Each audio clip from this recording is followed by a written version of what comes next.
We've heard it time and time again. Millennials are the me generation. Some say we're self-absorbed, self-obsessed, and spend countless hours editing the perfect filtered selfie. But some of that narcissism may actually be a good thing, when it comes to our food at least. It's fresh, full of flavor, right at our fingertips and straight from the farm. Rows and rows of ripe fruit and veggies, breads and dips, and the best part, it's all local. Millennials are ditching giant supermarkets and aisles of processed products and opting instead to meet their neighborhood farmers. I got some corn and zucchini and squash and eggplant, some mint that smells really good, tomatoes, and some peaches. Mine's a very fuzzy peach. They look really good. And there's a pumpkin peach. Never even heard of it. Unique stuff here. Farmers markets like this one, just north of New York City, have been around for a while now. But why does it seem like they're becoming so much more popular?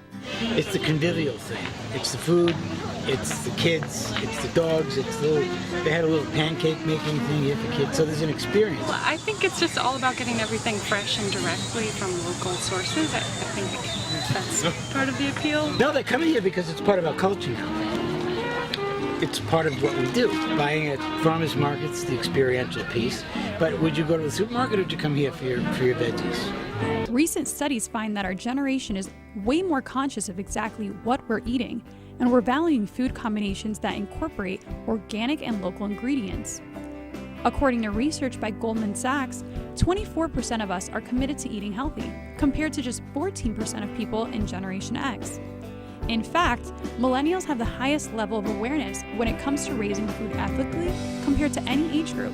I think it could partly be about having that connection with the farmer and learning more about the product and where it comes from and how it was grown and what ways to prepare it. It's about trust.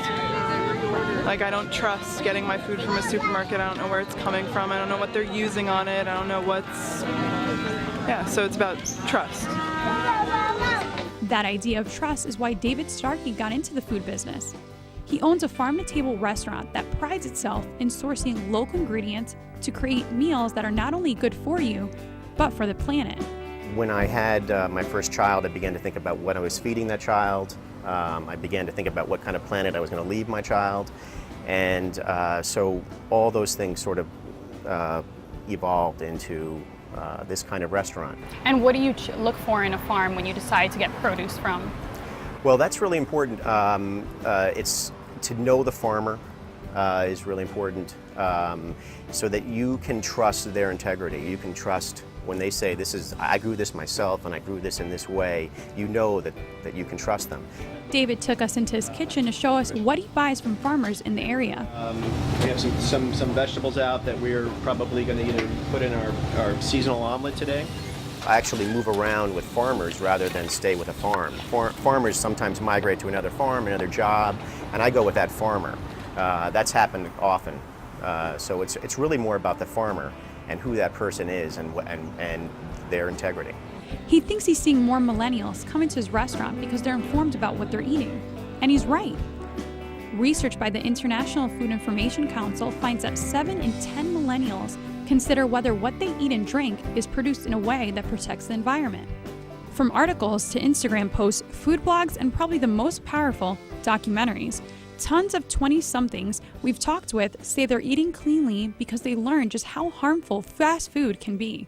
All of the things that I now have learned about our environment and our eating habits and how our eating habits just affect so many other things in our lives and whatnot really impact the choices I make when I go out to eat. We might be called the me generation, and we'll probably keep taking selfies, but when it comes to food, we're online doing our research and making sure the choices we make are not only good for us, but good for future generations.